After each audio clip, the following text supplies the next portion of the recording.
Que le nom du Seigneur soit béni, frères et sœurs. J'espère que tous nos cœurs sont ouverts, que les oreilles de notre cœur sont ouvertes. Car un sermon ou un séminaire même ne nourrira pas notre âme si notre cœur n'est pas ouvert. Il faut que Jésus soit vraiment le pain de vie. Vraiment. Quelques annonces avant d'ouvrir le Saint-Livre. Nous avons appris le décès du papa de Benjamin Casano. Voilà, ça faisait 3 ans que cet homme était souffrant. Dieu l'a repris. Les obsèques auront lieu jeudi, là où ils habitent. Priez pour cette famille. Si vous suivez les réunions sur le Zoom, vous connaissez également la famille Lignosier. Et notre frère a perdu son épouse également. Voilà, ça faisait longtemps qu'elle était souffrante aussi, comme beaucoup priaient pour elle. Je tiens à vous le signaler. Priez pour ces familles. Nous avons un Dieu qui console et qui nous donne une espérance vivante. L'espérance, elle est vivante. Quelques nouvelles, oui, de l'Église en général, puisque notre Église rayonne même jusqu'en Nouvelle-Calédonie. Puisque nous avons le pasteur qui est là ce matin, qui exprime sa joie, mais qui a refusé de prêcher ce matin. Voilà. Alors nous vous pardonnons, Monsieur Kateko, mais que ça ne se renouvelle pas. Il m'a dit, moi j'ai envie d'écouter. Que Dieu vous bénisse, cher frère, Monsieur et Madame Kateko. On est heureux de vous avoir. Oui, l'œuvre, elle rayonne. Alors, il faut que vous ayez des explications. C'est important pour la prière et pour qu'également vous deveniez participants de l'œuvre de Dieu. Il y a dans l'Église des spectateurs, des observateurs. Et je crois que dans l'Église de Jésus-Christ, nous sommes tous participants pour pouvoir faire son œuvre. Alors au niveau des jeûners d'or, il y a un travail qui a commencé il y a 1 an, enfin il y a plus d'1 an, mais là, entre le vendredi, le samedi et le dimanche, il y a plus de 250 personnes qui sont venues. Ce sont tous des hommes, des femmes, des pasteurs, des missionnaires de diverses dénominations qui ont soif de Dieu. Alors en 2025, nous aurons 3 séminaires, dont un de formation pastorale. Alors, nous avons ouvert la formation avec Michael en Zoom et dans les églises. Je refuse, moi, beaucoup d'invitations parce que je ne veux pas partir prêcher pour prêcher. Il y a des gens qui veulent m'écouter prêcher. Moi, je ne pense pas que c'est ça. Je pense que les gens, il faut faire des progrès. Donc, nous aurons plusieurs séminaires ici, au Jeûner d'Or. Il y a une 50aine de frères qui se sont proposés pour suivre cette formation. Alors, il faut que nous les écoutions, il faut que nous les partagions avec eux pour savoir dans quel état d'esprit ils sont. Ce n'est pas parce qu'ils demandent la formation pour être anciens ou pour être pasteurs qu'ils seront appelés de Dieu. Mais nous devons avoir ces moments de formation, comme ça, nous voyons à qui nous avons affaire et nous pouvons évaluer dans quel état d'esprit ils sont, car des fois on a des surprises. Oui, on a des surprises. Donc priez pour nous. Michael a à cœur l'herméneutique, vous savez, la compréhension de la parole de Dieu. Et moi j'ai à cœur d'apporter le caractère, car nous avons réalisé que ce qui a détruit les ministères, ce n'est pas le don, c'est le caractère des pasteurs. Et ça, il faut bien l'expliquer. Donc je vous dis ça pour que vous priez. Je vous dis ça parce que nous avons à cœur de former des pasteurs, des ouvriers, pas des clowns, ou des animateurs, des ouvriers. Un ouvrier, c'est quelqu'un qui est qualifié. Là, Jésus a dit, priez le maître de la moisson d'envoyer des ouvriers, pas des manœuvres, des ouvriers. Un ouvrier, c'est quelqu'un qui a une qualification. Il se perfectionne dans un domaine ou dans un autre. Donc prier pour cela, c'est archi important pour nous. On a besoin de recevoir la pensée du Saint-Esprit. On a besoin que vraiment Jésus-Christ soit au milieu de nous. C'est sérieux. Et bien sûr, au niveau de l'église locale, nous avons à cœur également de faire des séminaires pour les couples. Avec mon épouse et Michael, on a fait le programme cette semaine. En 2025, nous aurons des rencontres pour les enfants, pour les ados, pour l'église entière et pour les couples également. Parce que nous voulons aussi nous occuper de l'église. Mon fils Lucas va rentrer dans le ministère à temps plein, et les chrétiens qui nous aident financièrement, ils savent également que cet argent va être utilisé pour la formation des pasteurs. Donc je vous demande de prier pour cela. C'est quelque chose, la formation d'un pasteur. Vous voyez? C'est pas vrai? Hein? C'est pas facile des fois, hein? Vous savez? Quand on voit Michael, vous savez? Monsieur Catéco, c'était un plaisir, hein, Michael. Non, c'est mon devoir de former des pasteurs. C'est mon plaisir, vraiment. C'est une joie de travailler à cela. Vraiment, c'est un plaisir. Je bénis Dieu pour ma retraite très passive. Nous avons aussi pensé, parce que cela répond à un besoin. Alors là, tous ceux qui écouteront, c'est pour ça que j'ai demandé que les annonces soient enregistrées. Je vous demande de bien écouter. Bon, au niveau local, ce n'est pas un problème, mais au niveau du Zoom, déjà, c'est important. Et au niveau de la chaîne YouTube, nous avons beaucoup de personnes qui nous ont dit « Mais ça serait bien, une fois par an, que nous organisions une grande rencontre avec les chrétiens de France et même d'outre-mer qui nous écoutent. » Donc, demain, nous avons rendez-vous au Diagora pour la location d'une salle. Et une fois par an, là, on avait eu le mois de mai, non? C'est le mois de mai? Au week-end de Pentecôte, nous pourrions organiser une rencontre vendredi, samedi, dimanche. Alors c'est un travail sérieux, c'est accueillir tous ces frères et sœurs. Nous vous demandons vraiment, si vous voulez participer, venir à ce séminaire, Lucas il va mettre sur le site un sondage pour savoir combien nous serons, si nous serons 400, si nous serons 800, si nous serons 1000, parce qu'il y a beaucoup de gens qui souhaiteraient. Vous voyez, au Jeûne d'Or, la première fois, on devait être 30. Ce week-end, on a été 250. Et M. Yoder a un bâtiment où il peut contenir plus de 400 personnes. Donc, il y a des portes qui s'ouvrent, et bien sûr qu'il faut que nous ayons la pensée de Dieu par rapport à ces portes. Vraiment. Nous ferons également la longue veille, le mercredi 31 janvier. Nous ferons une longue veille, car décembre, qu'est-ce que j'ai dit? C'est pas Madame Delarbre, écoutez-moi. Écoutez-moi. Merci pour la correction. Mais nous voulons vraiment terminer l'année ensemble dans la louange et recommencer l'année 2025, si Dieu n'est pas revenu chercher son église, la commencer dans la prière. Je crois que c'est une grande bénédiction. Et surtout la communion fraternelle, qui à des moments est importante. J'encourage tous les membres de l'église. Je le fais parce que des fois, vous savez, moi je ne suis pas dans le contrôle. Mais je sais que des frères et des sœurs se privent de la communion fraternelle en restant sur le Zoom. Et nous vous encourageons à participer à nos réunions. Nous on n'a pas à contrôler cela, mais je pense que souvent, on est heureux quand même d'être dans la maison du Seigneur. Oui ou non? Ouais, voilà. Je vous encourage à demander au Seigneur qu'il vous le montre. Donc nous nous occupons également de Bordeaux, de Groyer, où nous avons 2 œuvres qui se développent, avec des frères qui font du travail. À Bordeaux, c'est M. Rebillou et M. Grel, et à Groyer, c'est M. Tranier. Donc priez pour ces frères également, et pour d'autres qui vont se lever, parce que je sais dans mon esprit, nous le savons, que des ouvriers vont venir ici, et on va les former. Voilà, c'est important. Donc, s'il vous plaît, pensez à nous soutenir dans la prière surtout. Après encore, quelqu'un m'a demandé, mais vous ne faites jamais passer les corbeilles? Eh bien non, parce que vous savez, nous avons un souvenir. Le trésorier me disait de temps en temps, vous savez, monsieur Gaud, dans les enveloppes, des fois, il y a des enveloppes vides. Alors on s'est dit, on ne va pas... Que des gens aient eu cette idée.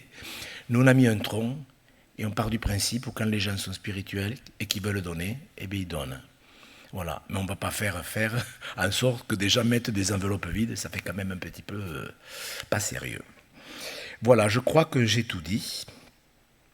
Est-ce que vous priez pour nous? Oui. Il y en a 8 qui ont répondu. Est-ce que vous priez vraiment pour que la volonté de Dieu se fasse? Vous savez, la volonté de Dieu. Ce qu'a porté Michael ce matin est exactement la même chose que je vais dire, d'une manière totalement différente. Et je pense que plusieurs parmi nous sont en difficulté pour discerner la volonté de Dieu par rapport à ce que nous avons entendu tout à l'heure. Et on va lire un texte qui l'explique bien. Dans Romains au chapitre 12, « Si vous vous débattez avec la volonté de Dieu, je peux vous dire que cette exhortation, elle est pour vous. Si vous n'avez pas encore discerné la volonté de Dieu, compris la volonté de Dieu, cette exhortation, elle est pour vous. Parce que Dieu nous demande de comprendre la volonté de Dieu. C'est écrit de comprendre la volonté de Dieu? Oui. Dieu nous demande de discerner la volonté de Dieu. Le texte où nous discernons, où nous pouvons comprendre ce que c'est Romains chapitre 12, où l'apôtre Paul, par les compassions de Dieu, exhorte les chrétiens de cette Église.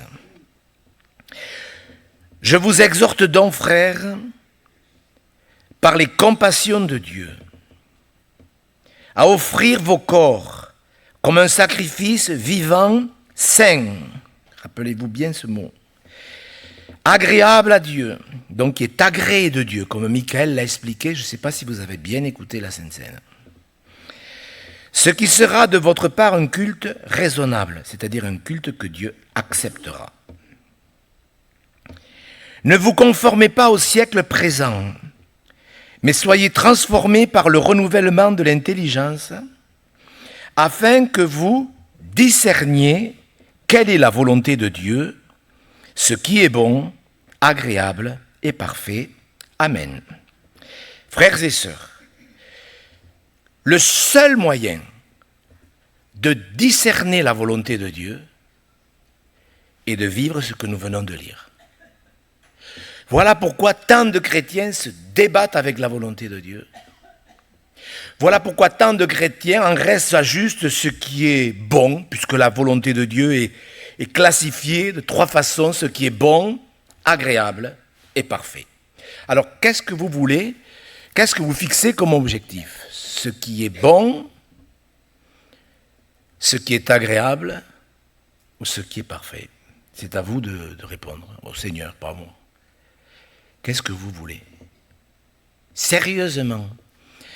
Bon, si c'est moi qui vous pose la question, vous pouvez dire de quoi il se mêle. Hein? D'accord. Mais si c'est Dieu qui vous la pose, quelle sorte de chrétien voulons-nous être? Un chrétien qui se contente de ce qui est bon, c'est-à-dire lorsque quelqu'un a accepté Jésus-Christ comme sauveur,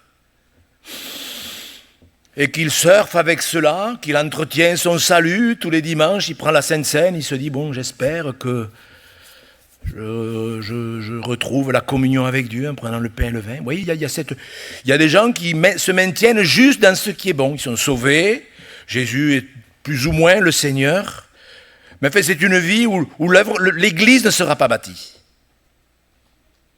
Et puis, il y a ceux qui vont comprendre, au fur et à mesure que les années passent, parce que je veux pas jouer le donneur de leçons, mais je pense qu'au milieu de nous, sur le Zoom et sur la chaîne, puisqu'on le vérifie lors de nos séminaires, il y a vraiment des hommes et des femmes qui veulent marcher de progrès en progrès. Des hommes et des femmes qui veulent comprendre et discerner la volonté de Dieu. Parce que vous pouvez bien vous douter que lorsque Dieu nous amène à ce qui est agréable, à ce qui est parfait, ça ne peut qu'amener un rassasiement total de l'âme. Donc, mes frères et sœurs, ne nous imaginons pas que nous comprendrons la volonté de Dieu en récitant ou même en priant le Notre Père qui est aux cieux, que ta volonté soit faite, vous connaissez la suite, que ton nom soit sanctifié. Et il est impossible de rentrer dans la volonté de Dieu si nous ne nous appliquons pas à faire ce à quoi Dieu nous appelle. D'ailleurs, je voulais lire avec vous ce texte que nous avons partagé au Jeûne et d'Or pendant plusieurs jours. C'est un texte qui nous prouve que pour participer à la nature divine, c'est dit différemment de Romains, c'est encore plus précis. Là, c'est beaucoup plus précis. Vous savez que l'apôtre Pierre a eu plusieurs révélations, il a même été amené à être brisé, parce que son caractère faisait qu'il ne pouvait pas être l'homme de Dieu que Dieu voulait qu'il soit. Pourtant, il avait reçu plusieurs révélations, l'apôtre Pierre. C'est quelqu'un, l'apôtre. Bien sûr qu'il a un caractère, mais il a une personnalité, il avait sa personnalité. Et ça, Dieu ne peut que faire en sorte que notre personnalité s'épanouisse. Mais il y a la personnalité et il y a le caractère. Et Pierre, quand on voit les épîtres qu'il a écrits, je pense qu'il avait eu la victoire. Deuxième épître de Pierre, chapitre 1er, verset 2. Je vous rappelle, et je vous encourage à méditer ces textes, mais vraiment à les méditer, s'il vous plaît. Vous pouvez mettre un petit signet et dire, tiens, je vais reméditer ce texte, parce que vous comprenez bien que je ne vais faire que l'ébaucher. De Pierre, chapitre 1er, verset 2. Que la grâce et la paix vous soient multipliées. Rien que ça, est-ce que ça vous intéresse ? Que la grâce et la paix vous soient multipliées. Vous vous rendez compte, dans un monde comme le nôtre, que Dieu fasse en sorte que nous pouvons voir la grâce et la paix se multiplier. C'est quand même du confort, ça, je trouve. Comment ? Par la connaissance de la doctrine et de la théologie ? Par la connaissance de Dieu et de Jésus notre Seigneur. Alors on a besoin de la doctrine, vraiment, pour comprendre qui est Dieu. Mais la doctrine doit nous amener à ce que Jésus soit vraiment notre vie. Sa divine puissance nous a donné tout ce qui contribue à la vie et à la piété. Au moyen, regardez bien une fois de plus, au moyen de la connaissance de celui qui nous a appelés par sa propre gloire et par sa vertu. Vous voyez, ça passe que par Jésus. Il est la vie, il est le chemin, il est la vérité, il est la résurrection. Quand Jésus, je vous le dis parce que pour moi c'est important. Quand Jésus a ressuscité Lazare, il n'a pas dit à Marthe, je vais ressusciter ton frère. Il a dit, je suis la résurrection et la vie. C'est pas la même chose. Vous le comprenez peut-être pas, mais je vous assure, c'est pas la même chose. Il est la vie. Il est la résurrection. C'est un fait, il est comme ça. Et regardez bien, mes frères et sœurs, sa divine puissance nous a donné tout ce qui contribue à la vie et à la piété, au moyen de la connaissance de celui qui nous a appelés par sa propre gloire et par sa vertu. Celle-ci nous assure de sa part les plus grandes et les plus précieuses promesses, afin que par elle vous deveniez participants de la nature divine. Frères et sœurs, est-ce que vous réalisez ? Participer à la nature divine. Comment ? En fuyant la corruption qui existe dans le monde par la convoitise.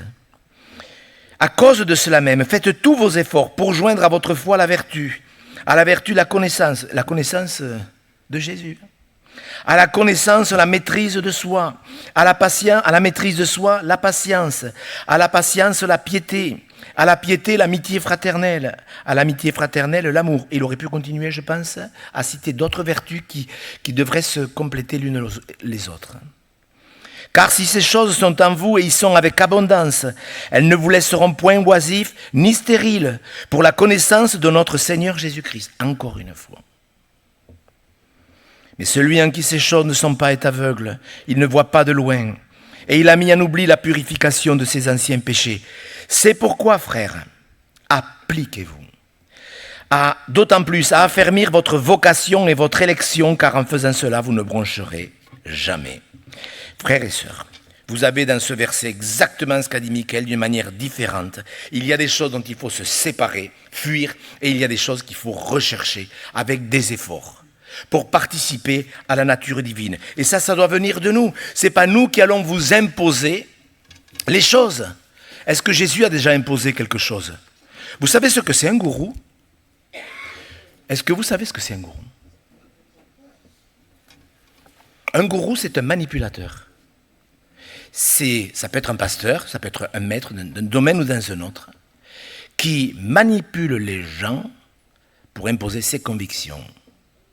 C'est ça un gourou. Et il travaille de sorte qu'il impose ses convictions. Nous n'imposons pas nos convictions, nous partageons la parole de Dieu. Bien sûr que nous avons des convictions. Au Jeûne d'Or, un responsable est venu me trouver. Il faut que vous sachiez un petit peu aussi comment cela se passe dans les entretiens avec les responsables, les pasteurs, des missionnaires, des ex-pasteurs qui ont démissionné, qui sont brisés. Il y en a un qui est venu me voir, il me dit « Monsieur Gau, j'ai une question à vous poser ». Il envisage de suivre la formation qu'on va faire. Il me dit « Écoutez bien, s'il vous plaît, je ne sors pas de ma prédication ». Et il me dit, Monsieur Hugo, qu'est-ce que vous pensez de l'incinération? Alors, je dis, moi, vous savez,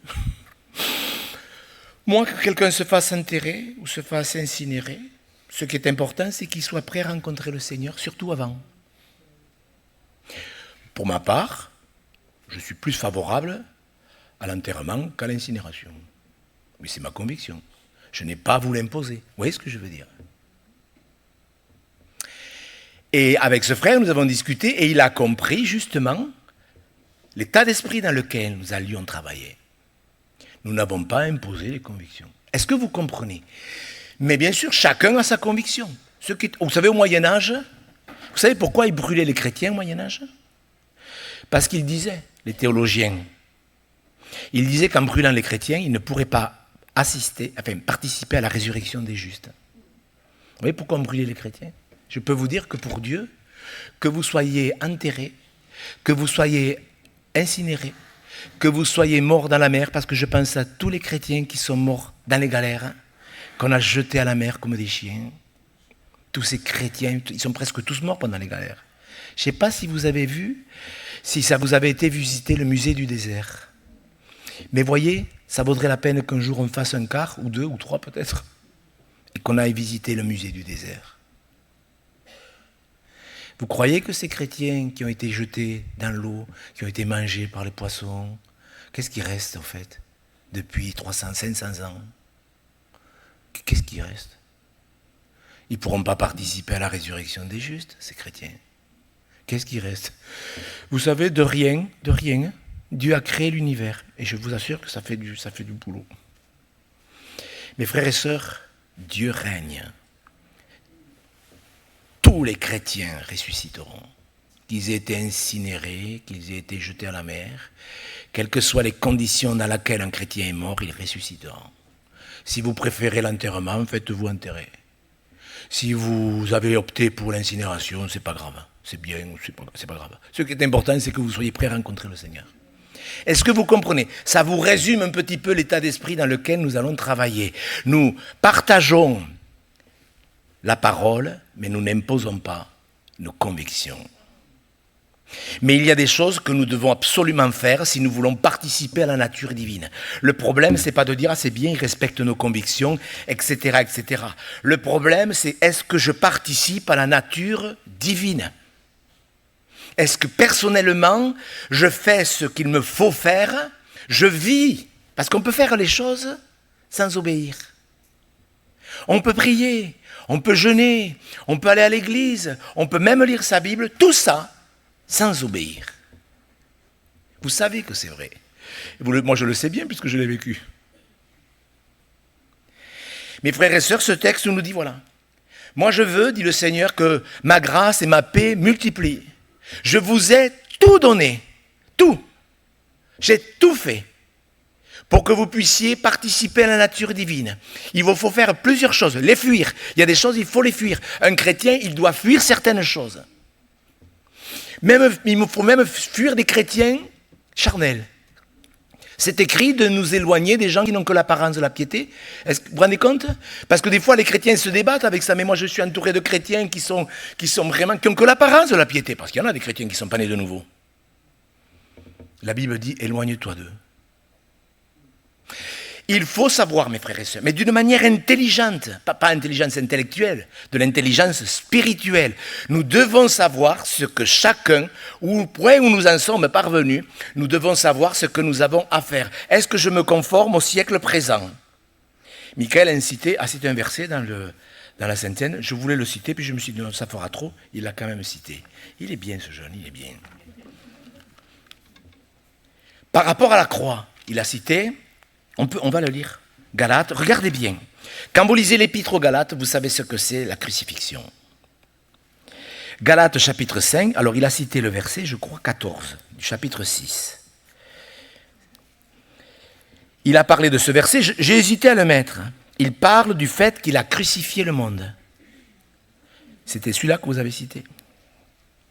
Vous vous rappeliez tous? Galates 6, 14, pour ce qui me concerne, vous voyez, il n'impose pas. Loin de moi la pensée de me glorifier d'autre chose que de la croix de notre Seigneur Jésus-Christ, par qui le monde est crucifié pour moi, comme je le suis pour le monde. C'est son expérience. Bien sûr que lui, il est arrivé à un point de non-retour. C'est pas quelqu'un qui va abandonner Dieu. Là, on peut dire à ce sujet que la sécurité éternelle existe. Là.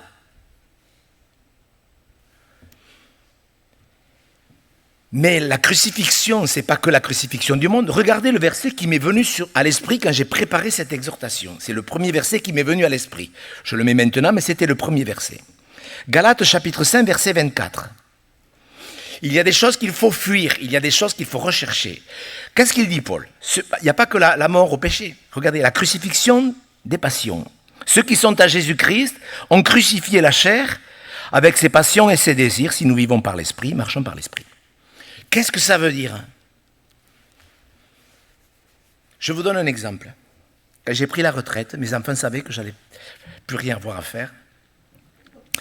Ils m'ont acheté tout un matériel pour faire de la peinture à l'huile. Parce qu'ils savaient que... Non mais écoutez, c'est archi simple, mais c'est important. Quand j'étais jeune, j'ai fait 2 tableaux. Je ne sais pas pourquoi, ma femme m'avait acheté pour mes 30 ans. Elle m'avait acheté un petit truc pour faire de la peinture à l'huile. Donc moi, je me suis amusé, j'ai fait 2 tableaux. Ça m'a plu. Mais ça m'a vraiment plu. À tel point que quand je priais, je me posais, quand je priais, je réfléchissais au blanc et au bleu et au gris que j'allais utiliser pour mes nuages. Quand j'étais même à l'église, une fois en train de prier, j'ai réfléchissé comment j'allais peindre la tuile du cabanon. Et quand j'ai pris la retraite, mes enfants m'ont tout acheté. Et je savais que je ne pouvais pas le faire. Pourquoi ? Parce que, est-ce que c'est mal la peinture à l'huile ? Ben non. Mais pour moi, écoutez bien, pour moi, je sais que ça deviendrait une passion. Est-ce que vous comprenez ? Imaginez-vous que parce que je suis archi intelligent, je vous dise, faites pas de la peinture à l'huile. C'est pas bien, ça deviendra une passion. Vous savez, c'est ça un gourou. Un gourou, il impose ses trucs. Moi, je trouve que la peinture à l'huile, c'est une bénédiction. Pour moi, ça deviendrait une passion. Et quand quelqu'un veut comprendre ce qu'il lit, il doit crucifier les passions. Si c'est quelque chose est une passion, eh bien, vous ne trouvez pas que ça vaut la peine quand même ? Vous croyez que je suis malheureux parce que je ne peux pas utiliser mes pinceaux ? Est-ce que vous comprenez, frères et sœurs ? Dans l'Église de Jésus-Christ, on doit savoir personnellement ce que Dieu nous demande. Et c'est vrai qu'au début, Dieu va nous demander de régler des choses importantes. Le mensonge. Dieu va nous régler le vol, je ne sais pas, il y a des choses graves, de la grossièreté. Si vous êtes chrétien et que vous utilisez des mots grossiers, je peux vous dire que vous n'avez pas fait beaucoup de progrès avec Dieu. Sincèrement. Ne venez pas me voir à la sortie pour m'expliquer que votre grand-père était grossier, que vous ne pouvez pas faire autrement. Écoutez-moi, s'il vous plaît. Si vous voulez dire tout ça, expliquez-vous avec le Seigneur, vous aurez une explication un petit peu plus sérieuse. Nous devons fuir la corruption qui existe. Vous voyez, les passions. Il y a des choses que je dois peut-être... Est-ce que c'est de la convoitise ? Nous avons entendu un don spirituel qui indiquait qu'une relation était néfaste. Vous voyez comment quelque chose peut devenir néfaste ? Toutes les relations, même avec le monde, ne sont pas néfastes. Mais une relation peut devenir néfaste. Les mauvaises compagnies. Et ça, nous devrions être sérieux avec ça. Donc nous devons savoir ce que Dieu veut. Chacun. Et non pas dire, ah mais moi j'ai entendu un chrétien. Écoutez bien ce témoignage. Un chrétien qui écrivait à un autre. Il a écrit à un chrétien. Et voilà, j'ai eu un conflit avec monsieur un tel. Et je voudrais avoir ton conseil. Est-ce que, d'après toi, est-ce que je dois pardonner ? Si je dois pardonner, dis-moi-le. Sinon, si tu me dis de ne pas pardonner, je ne pardonnerai pas. Voilà. Vous voyez, quand on infantilise les chrétiens, est-ce qu'on doit pardonner ? Mais bien sûr qu'on doit pardonner. Pardonne-nous nos offenses, comme nous pardonnons à ceux qui nous ont offensés. Un chrétien, il vit dans le pardon. C'est sa vie, le pardon. Nous devons savoir, mes frères, fuyez la tentation qui existe dans le monde par la convoitise. Une tentation, ce n'est pas un péché. Mais une tentation, si elle n'est pas gérée, si elle n'est pas abandonnée, elle devient un péché. Elle se transforme en convoitise. C'est pour ça que des gens ont fait n'importe quoi. Mes frères, c'est sérieux la vie de l'esprit. Il faut savoir ce qu'il faut crucifier. Eh bien, Seigneur, montre-moi-le. Mais c'est sûr que si je me conforme au monde, si j'aime le monde, ça a été rappelé ce matin. Celui qui aime le monde, il n'aime pas Dieu. Si vous aimez le monde, mais continuez à l'aimer. Mais continuez à l'aimer. Vous savez, Jésus, à la fin, le dernier avertissement terrible de la Bible, le dernier avertissement, que celui qui est saint se sanctifie. Moi, je n'aurais jamais dit ça. Que celui qui se souille. Mais si vous voulez vous souiller, mais souillez-vous. Mais n'abîmez pas l'Église. Si nous voulons être de véritables chrétiens, nous devons tout faire pour que Jésus puisse bâtir son Église. Et c'est pour cela que nous devons avoir de véritables serviteurs de Dieu qui n'imposent pas une conviction personnelle, qui n'imposent pas des opinions, parce que les opinions, ça se respecte. La Bible dit, ne discutez pas les opinions. Un chrétien, il doit savoir où vous en êtes depuis vos 2 ans de conversion, depuis vos 20 ans de conversion. Vous devez pouvoir dire, mais oui, il y a ça que je dois fuir. Il y a ça que je dois rechercher, je dois faire des efforts, je dois m'appliquer à affermir ma vocation. Il y a des gens, ils n'ont jamais réfléchi à ça. Bon, c'est notre boulot à nous, de pasteurs, de vous le dire. Appliquez-vous à affermir votre vocation. La vocation, nous l'avons entendu. Ce que Dieu veut, c'est votre sanctification. Dieu vous a appelé à la sanctification. C'est écrit. On va le lire, c'est important, frères et sœurs. C'est dans Thessaloniciens. 1 Thessaloniciens, alors, regardez bien, ce sont des choses simples. Voyez, 1 Thessaloniciens chapitre 4, verset 3. Ça vous arrive de dire, Seigneur, je veux faire ce que tu veux. Est-ce que ça vous arrive de prier ainsi? Seigneur, ce que tu veux vraiment. Seigneur, vraiment, je veux faire ta volonté. Vous le dites des fois? Que ta volonté soit faite. Mais regardez, ça ne peut pas être plus clair. Ce que Dieu veut, c'est votre sanctification. Et en parlant de vocation, au verset 7, c'est encore plus précis, car Dieu ne vous a pas appelé à l'impureté, mais à la sanctification. Celui donc qui rejette ses préceptes ne rejette pas un homme, mais Dieu qui vous a donné aussi son Saint-Esprit. Ça fait partie de notre vocation. Un chrétien, une de ses priorités, c'est de travailler à ce que le nom du Seigneur soit sanctifié dans sa vie. Est-ce que cela est bon? Est-ce que cela est mauvais? Est-ce que... On doit savoir, mes frères et sœurs. Mes frères et sœurs, est-ce que vous croyez que même si nous sommes dans des temps difficiles, le Seigneur Jésus-Christ veut bâtir son Église? Est-ce que vous le réalisez? Jésus a dit, je bâtirai mon Église. Et il la bâtira à partir du moment où il trouvera des hommes et des femmes, mais qui de bon cœur, c'est une grâce d'obéir. Est-ce que l'obéir... Alors, vous me répondrez à la sortie, ça m'intéresse. Est-ce que l'obéissance, c'est une corvée? Ou est-ce que l'obéissance, c'est une grâce? Il faut répondre, je sais, ça va coincer pour certains, tant pis. Est-ce que l'obéissance, c'est une grâce? De faire ce que Dieu vous demande. Ah, la sainteté, ah non, qui ne marche pas là-dessus, qui ne prêche pas là-dessus. Il y a des chrétiens, ils n'aiment pas qu'on aborde certains sujets. Ah, qui ne prêchent pas sur le tabac. Hein.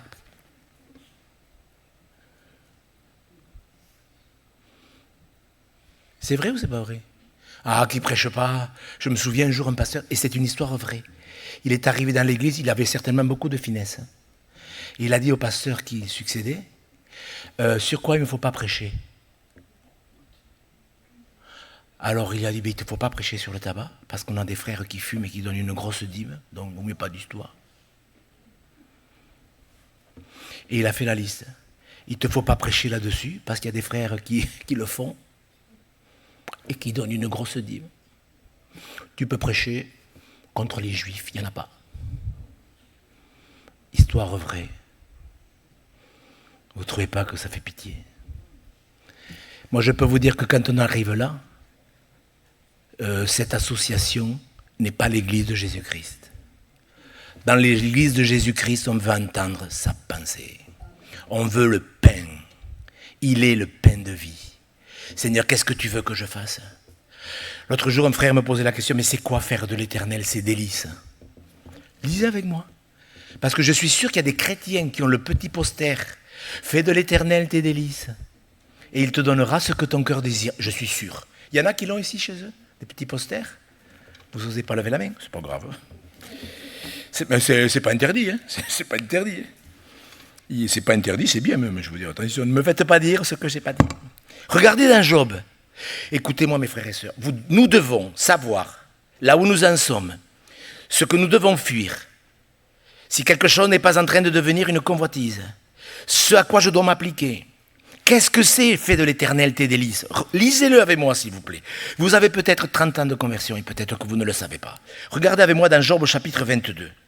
Regardez bien ce texte. Mettez un signet. Demandez au Saint-Esprit qu'il vous éclaire. Moi, vous savez, j'ai honte, moi aussi, parce que je me suis retrouvé à votre place. Hein. Je ne suis pas meilleur que vous. Je suis un chrétien, moi. Je suis qu'un chrétien. Je ne suis pas autre chose. Hein.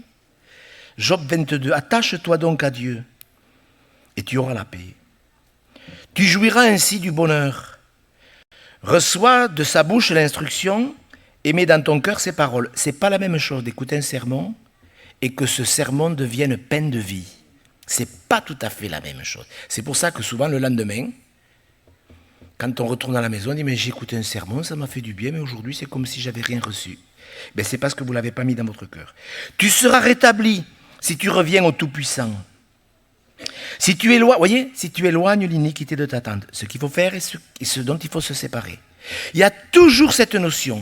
Pour participer à la nature divine, il faut savoir éloigner l'iniquité de notre tente. Ça, c'est imparable. Je vais y revenir. Regardez bien le verset 24. C'est la clé de fait de l'Éternel tes délices. Jette l'or dans la poussière, l'or d'Ophir parmi les cailloux des torrents. Et le Tout-Puissant sera ton argent, ton or, ta richesse. Alors ça veut dire à ce moment-là, lorsque tu feras cela, tu feras du Tout-Puissant tes délices.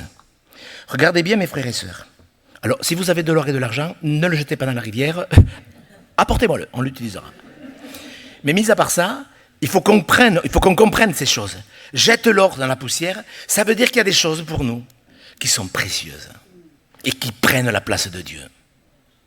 Ça peut être, je ne sais pas, ça peut être dans un domaine, dans un autre, ça peut être dans le domaine financier, matériel, sexuel, j'en sais rien.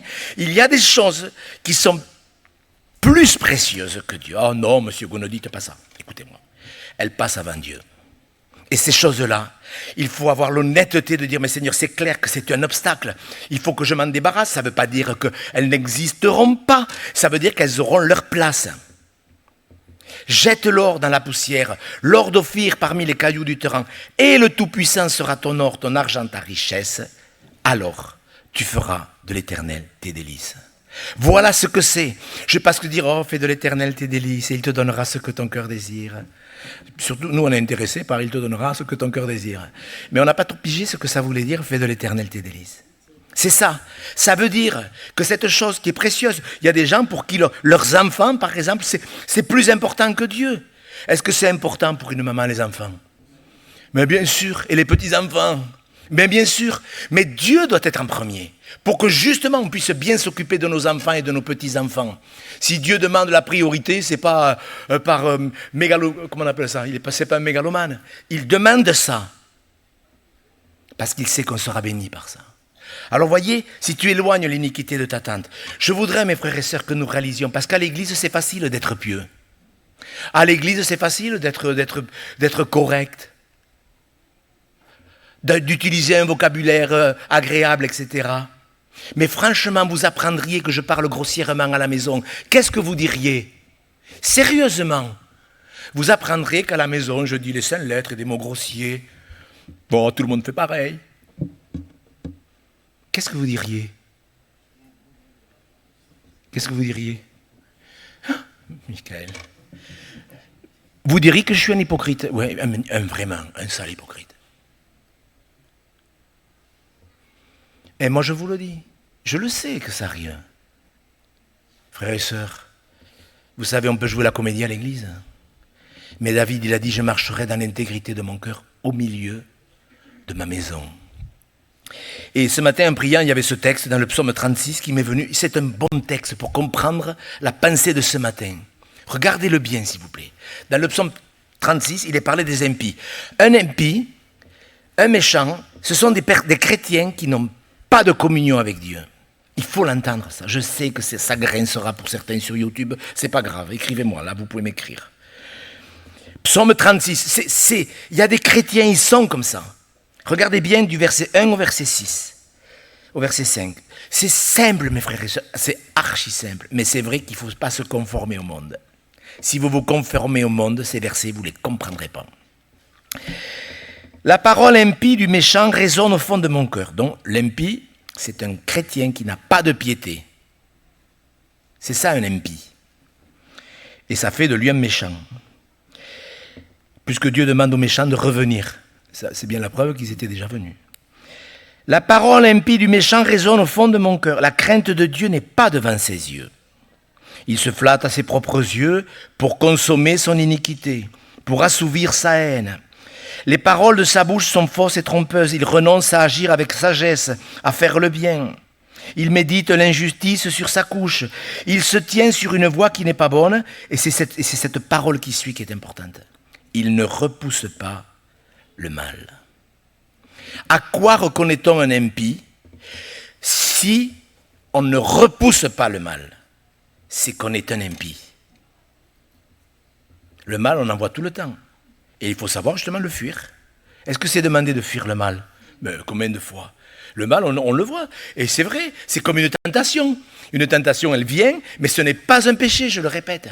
Le problème, c'est la convoitise. C'est lorsque j'ai décidé de voler.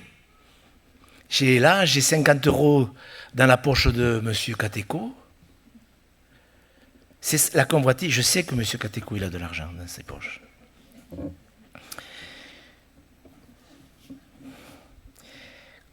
Comment je vais faire pour les voler? Ah, je sais, à midi, on va manger ensemble. Il va quitter sa veste. Et pendant qu'il va aller se chercher un verre d'eau, je vais piquer ces 6 000 € qu'il a dans la poche. C'est pas ça? C'est. La convoitise, c'est ça. C'est que je n'ai pas volé, mais je sais, j'ai déjà calculé comment je vais faire. C'est pour ça que Jésus dit, celui qui a convoité une femme, il a déjà commis l'adultère avec elle. Ce n'est pas une tentation, parce que vous voyez, ça fait mal au cœur. Moi, j'ai vu tant d'hommes, ça me fait mal au cœur. Tant d'hommes se débattre avec la tentation. Monsieur Gros, j'ai trompé ma femme. Mais comment ça? Eh bien oui, j'ai trompé ma femme. Mais comment?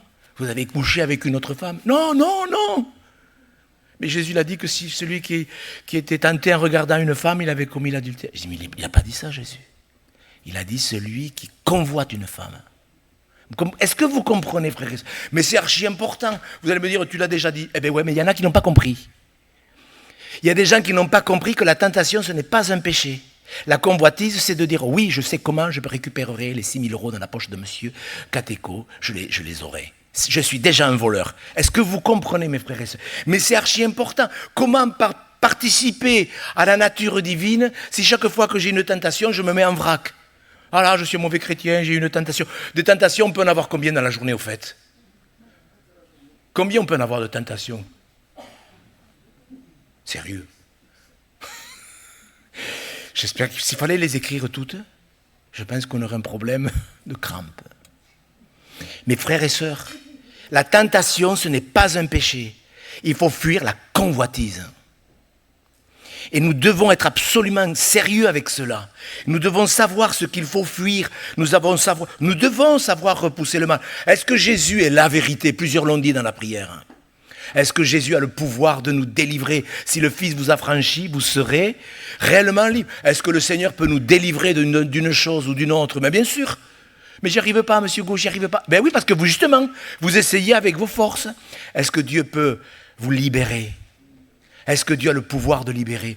Frères et sœurs, vous savez, quand un homme obéit, quand un homme vit dans l'esprit, il est libre. Je vais terminer avec cette pensée, parce qu'elle s'est imposée jeudi après-midi dans un moment de prière. Écoutez bien, parce que ça s'est vraiment imposé à mon esprit.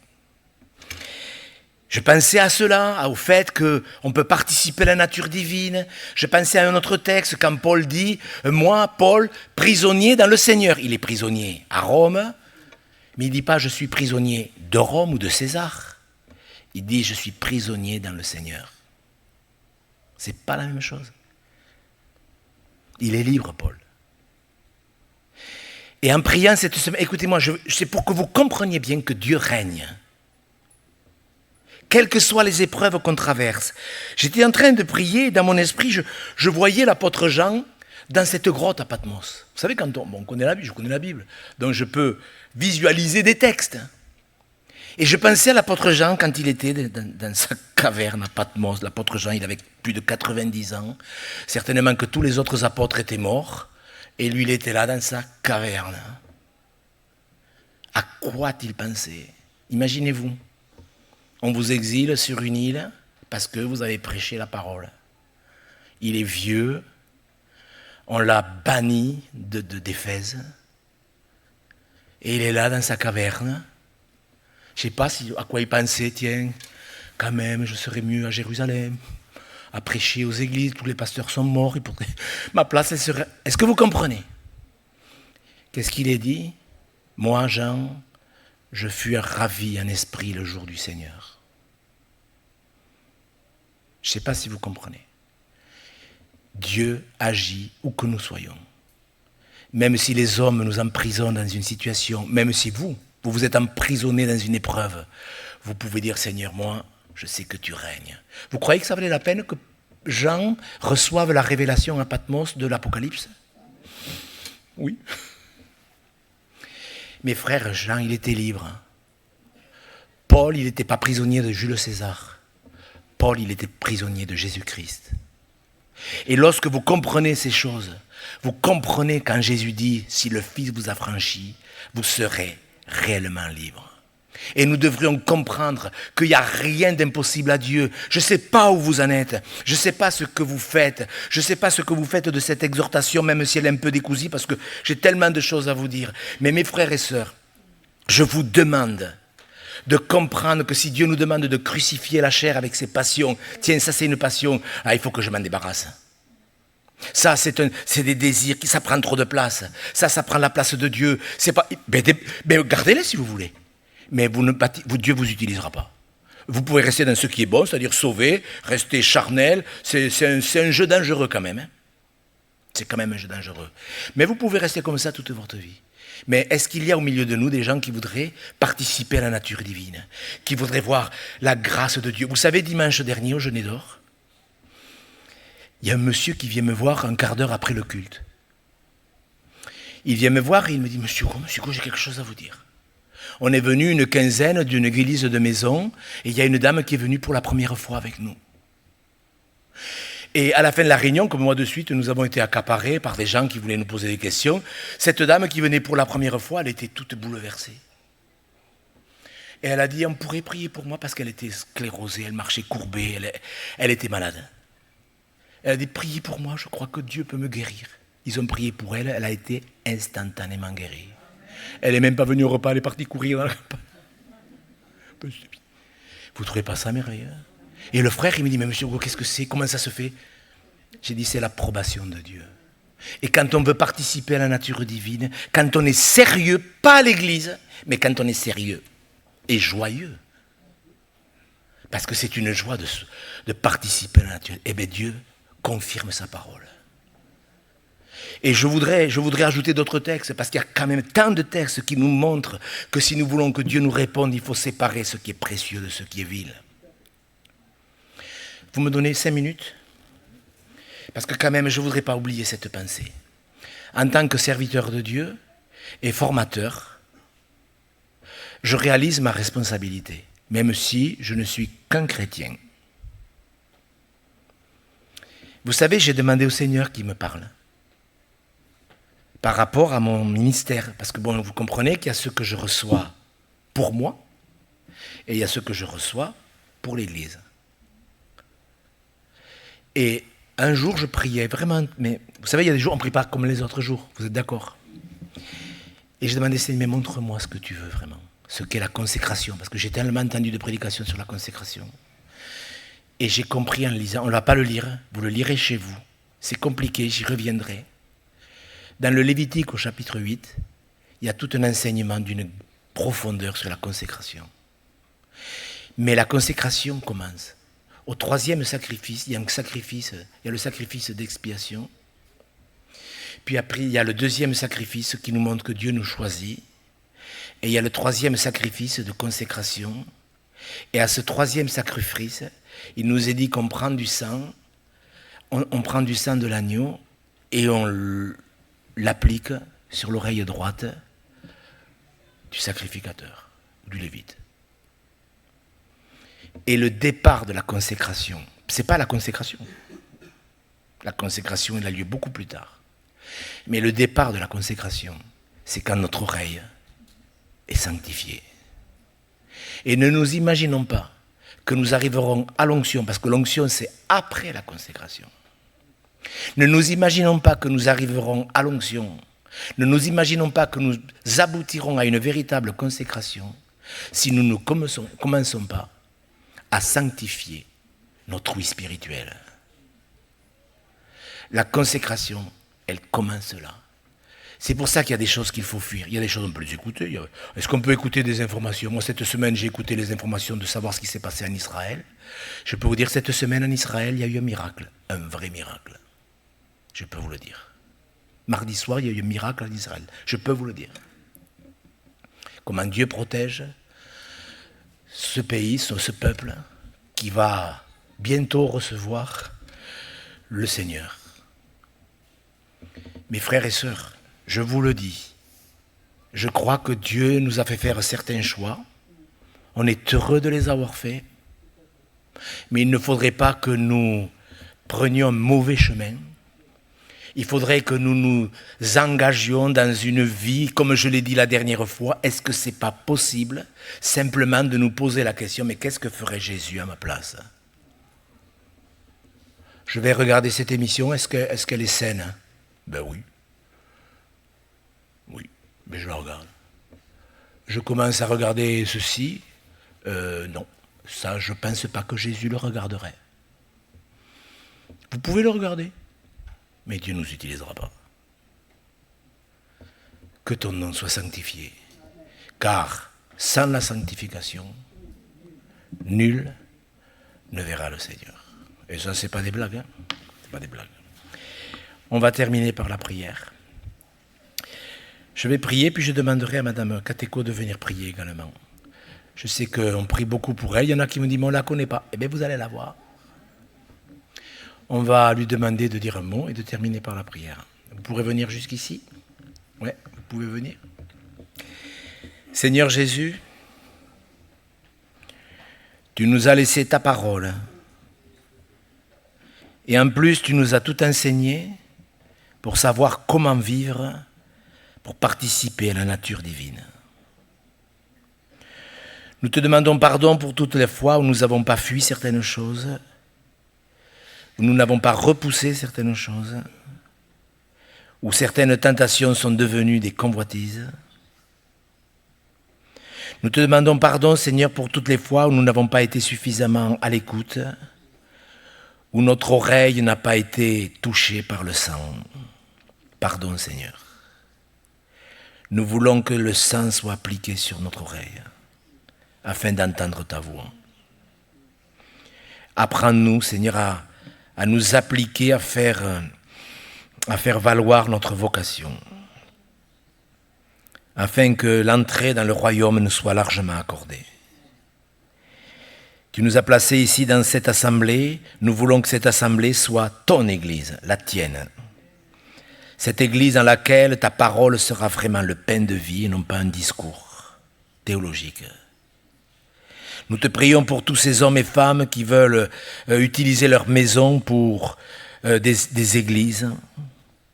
Nous te prions pour la formation. Bénis Michael qui enseignera la doctrine.